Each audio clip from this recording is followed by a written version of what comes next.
Caras alunas, caros alunos, vamos aqui hoje continuar o nosso curso de Ética 1, ou seja, fundamentação da ética de modo aristotélico. Quando eu me insiro nesta perspectiva, eu entro numa tradição de grandes tratadistas de Aristóteles e de Tomás de Aquino. Quero só lembrar o nome aqui de alguns, aos quais devo, digamos assim, imensamente. Um deles chama-se Joseph Greth, autor de um tratado chamado Elementa Philosophia, Elementos de Filosofia, professor no Pontifício Ateneu Santo Anselmo de Roma, onde também estudei e morei. É o grande ícone, digamos assim, da filosofia, ou dos estudos de filosofia em Santo Anselmo.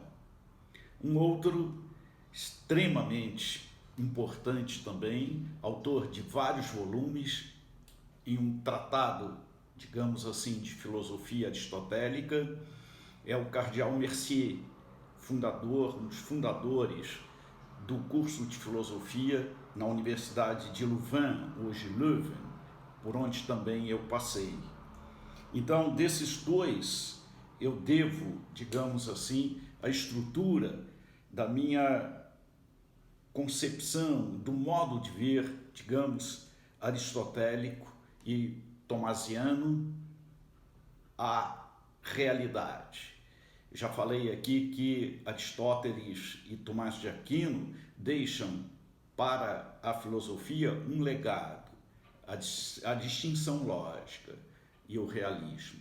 É fundado nesses dois pilares que nós estamos aqui falando e dando este curso de Ética 1, ou melhor, fundamentação da ética. Como vimos, a ética se fundamenta na metafísica. Hoje nós vamos tratar da estrutura da moralidade, dos elementos da moralidade. Quer dizer, aquela moral que é unívoca naqueles três registros de fala e que é ação livre consequencial. Agora ela vai se abrir dentro de um quadro que nós vamos mostrar. Nós vamos traçar um diagrama que será enviado a vocês, e esse diagrama, dentro de uma elipse, vocês verão aí dentro os elementos todos da moralidade. É claro que esses elementos, eles existem de uma maneira única, quer dizer, em interação, conjuntamente. Mas como não podemos, naturalmente, mediante um conhecimento intuitivo, abordá-los de uma maneira única, nós temos que fazê-lo individualmente. Mas eles existem em interação. E, mediante o estudo que é necessário dessa estrutura, absolutamente necessário, sem o qual não podemos fazer um juízo de valor, não podemos fazer um juízo crítico, não podemos valorar o que deve ser feito e o que não pode ser feito, dentro, naturalmente, de um quadro referencial, pois é sempre assim que nós vamos entender a moralidade, ou melhor, a característica, a prerrogativa do que é moral.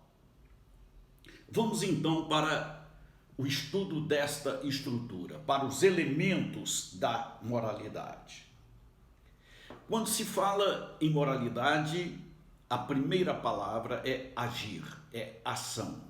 E nós dissemos já, ação propriamente humana. O que é ação propriamente humana? Ação propriamente humana é aquela que advém, aquela que é justamente seguidora de um juízo, ou de um pensamento, ou de um ato de consciência, de um eu que se dá pela inteligência e pela vontade. Inteligência e vontade são dois princípios intrínsecos da moralidade, ou são os princípios intrínsecos da moralidade. Inteligência e vontade constituem, por assim dizer, o que nós chamamos de consciência moral. O que é consciência moral? Consciência moral é aquela capacidade crítica do ser humano antes, no momento e depois do agir. É claro que esta consciência moral, ela pressupõe uma pré-consciência. Claro, a capacidade crítica pressupõe a capacidade psicológica. É claro que ele tem que viver humanamente falando. Mas o viver humanamente falando se distingue da capacidade crítica do como viver humanamente falando. Uma coisa é viver humanamente, outra coisa é como viver humanamente. O como viver humanamente pressupõe, naturalmente, o viver humanamente. Esta consciência psicológica que está por detrás ou por baixo, como pré-consciência, como um códito pré-reflexivo antes do códito, quer dizer, um eu penso pré-reflexivo antes do penso reflexivo, diante da ação, diante daquilo que eu estou fazendo ou vou fazer. Nós vamos ver como Aristóteles depois, sistematiza tudo isso na sua Ética a Nicômaco, que é a nossa obra fundamental. Mas vamos aqui estudar a estrutura. Desta ação, eu chego a um eu.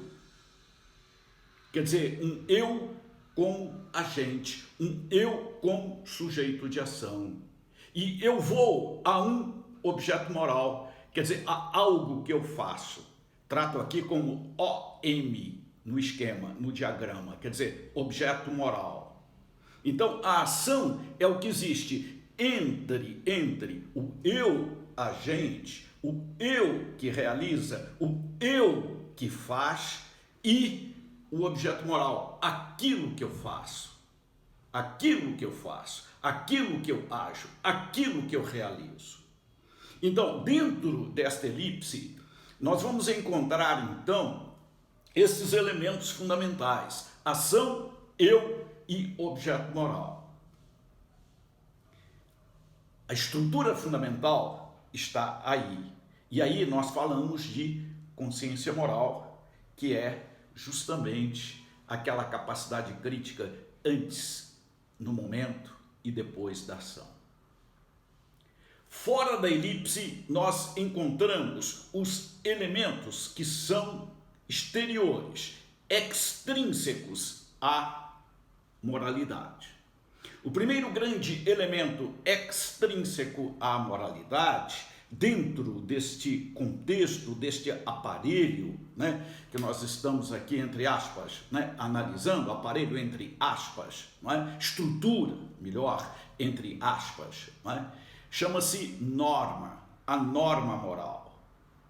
A norma moral, nós vamos ver depois, vamos estudá-la pormenorizadamente, ela é cunhada, digamos assim, esse termo norma, esse conceito norma, é cunhado por analogia, já vimos o que é analogia, à lei positivada, à lei jurídica. A norma moral não é a lei positivada, não é uma lei positivada. Ela tem a estrutura da lei positivada, mas nós vamos ver isso depois, pormenorizadamente, porque é o que vai distinguir a ética do direito e o direito da ética. Há elementos que são comuns, porque é claro que quem define lei é o direito. Quem define morte é a medicina, Mas a morte é estudada no direito, é estudada na moral, é estudada na ética, né, enquanto ciência da moral, é estudada, é vista sob o ângulo da literatura. Então, claro, mas definição de morte é a medicina não é, que realiza. Vai da rigidez cadavérica até a morte cerebral, como encontramos hoje. Hoje é a definição de morte. Morte é morte cerebral, mas é a medicina quem define. Não é? Da mesma forma, lei é objeto de definição do direito. Tudo bem? Por analogia à lei positivada, nós vamos encontrar a norma moral. A norma moral, né? Ou a definição de norma moral, ou o que é norma moral. É claro que estão uma para outra, outra para uma. A interdependência das duas existe, né? E deveria existir, e quando não existe, há um problema, há algo que deveria ser e não é. Nós vamos ver depois quando estudarmos as duas ordens, as duas grandes estruturas, a jurídica e a moral. Por isso cabe aqui no, digamos, item norma, né? Um espaço enorme, né? Para um estudo interdisciplinar, para um estudo que eu diria onde aquilo que significa e o que é significado, não é? Vão existir, digamos assim, de uma maneira interativamente agindo, não é? Os dois. Um não é o outro, mas um deveria existir para o outro. Um deveria existir com o outro, digamos assim, né? Subjacente. Seria maravilhoso se fosse assim sempre. Contudo, a norma moral, ela funciona aqui como um adjutório, né? Como um advogado, né? Aquele que vem defender a estrutura da ortopraxia. Aquilo que deve ser feito. A norma moral é sempre isso. E por isso a ética vai ser sempre, como vimos na definição do De Finance, né, normalizadora. E por isso a ética não vai ser normativa, mas vai ser normalizadora. Normativo é o direito, porque o direito prescreve, a ética orienta. O direito prescreve com sanções, a ética orienta para, digamos assim, um prêmio depois, né? Um prêmio interior depois. Fiz o que deveria ser feito. Ou então um remorso depois. Não fiz o que deveria ser feito. Mais ou menos isso dentro desse contexto. Então, a norma ela vai estar sempre presente. A norma vai estar sempre como vai existir sempre como um resultado, digamos assim, de constantes, né? No sentido de uma ortopraxia, no sentido de algo que deve ser feito. Mas vejam bem, a norma ela é introjetada pelo sujeito, é claro, e o modo como o sujeito irá introjetar a norma é o momento, digamos assim, onde o juízo da consciência moral vai se dar. Ele está diante da norma, ele conhece, ele sabe e ele vai dizer dentro de um juízo prático, eu faço. Ou ele está diante da norma, ele sabe ou não sabe, sabe mais ou sabe menos, fica perplexo diante da ação, ou faz ou não faz. É um estilo perplexo de juízo, é um estilo perplexo, digamos assim, né, de consciência. Nós vamos ver. Ou ele, de repente, vai dizer, não faço, não devo fazer. É um juízo também apodítico. Então, vejam bem, a norma está ali ajudando, a norma está ali, prolongada na consciência, naturalmente, de quem naturalmente age. É assim que funciona. Então, fora da elipse, temos a norma.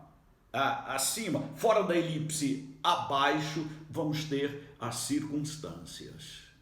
Isto quer dizer o seguinte, que a liberdade, como vimos na aula passada, a ação livre e consequencial, não é? Então, a liberdade ela vai sempre atuar dentro de um Sitz, como se diz em alemão, dentro de um quadro circunstancial, dentro de um quadro, digamos assim, de condicionamentos, como vai dizer a psicologia, dentro de um quadro de condicionantes, como vai dizer a sociologia. Nesse sentido, né, são análogas, né, as filosóficas, que é um quando, um como, com que meios nós vamos, digamos assim, realizar as grandes, ou lugar também, um onde, não é? As grandes circunstâncias, digamos assim, filosóficas, que vão existir sempre, não é? Mas elas vão funcionar também muitas vezes como condicionantes psicológicas ou condicionantes fisiológicas, não é? Como é o caso, por exemplo, de uma doença, como é o caso, por exemplo, de um distúrbio, como é o caso, por exemplo, de uma dificuldade, não é? Digamos, não é? Fisiológica, ou dentro de um quadro psicossocial ou psicossociológico, né? Sociológico, no sentido estrito da palavra. Vamos dizer, cultura, né? A cultura também condiciona, a cultura também... É claro que, vejam bem, são condicionantes, são condicionamentos, ou melhor, são circunstâncias. E dentro do quadro aristotélico, circunstância não é causa. Não é o que causa, mas pode interferir na causa. Pode sim fazer com que, dependendo das circunstâncias, né, a causa seja absolutamente voltada para a ação, no sentido melhor da palavra, quer dizer, pode catalisar a causa no sentido do objeto moral, como pode também minimizar a causa no sentido do objeto moral, podendo até, às vezes, impedi-la. Isto é interessante, essa distinção. Como eu falei, a distinção lógica é importante aqui no caso, né, da estrutura e do julgamento em se tratando do valor. Causa não é circunstância, circunstância não é causa, mas a causa só existe com circunstâncias. Não posso eliminar a circunstância em se tratando da causa. Então é causa e circunstância e causa. Cada uma com o seu peso, cada uma com as suas características e as suas prerrogativas. Assim como, por exemplo, o piloto ao pousar o avião, né, as circunstâncias influenciam no pouso, mas é o piloto quem pousa, ele é a causa do pouso, ok? Da mesma forma, as circunstâncias dentro da estrutura moral circunstanciam as causas, ok? Quer dizer, é claro que uma condicionante sociológico, ou um condicionamento psicológico, ou um condicionamento, digamos fisiológico, pode ser determinante. Pode ser, mas não é sempre. Assim, nós estamos diante deste diagrama, que nós vamos repeti-lo, hein? E aqui eu só estou explicando hoje, nesta aula de hoje, eu só estou explicando como o diagrama se estabelece. Mas nós vamos, a partir daqui, começar a analisar cada elemento específico deste diagrama, da ação ao eu e ao objeto moral, onde do objeto moral surgem as consequências. Do eu surge a consciência moral, ok? Em última análise, falo 3 vezes, é a consciência moral, é a capacidade crítica, é o ato crítico, é o juízo crítico, que dentro de um contexto aristotélico determina a moralidade, que vai determinar, em última análise. Claro, mas influenciado por uma norma e pelo modo de eu conceber a norma, por uma norma e pelo modo de eu introjetar a norma, por uma norma e pelo modo de eu promulgar na minha consciência esta norma. E as circunstâncias. Quer dizer, a análise circunstancial, a análise do quadro circunstancial é importante para, naturalmente, definir esta capacidade de julgamento ou o ato de consciência moral. Eu acho que ficou, né, claro, esta elipse que vocês vão receber no esquema 8, no esquema número 8, para poder analisar depois, né? E vamos devagarzinho aí colocando cada um desses elementos na medida em que nós continuarmos a nossa análise. Muito obrigado.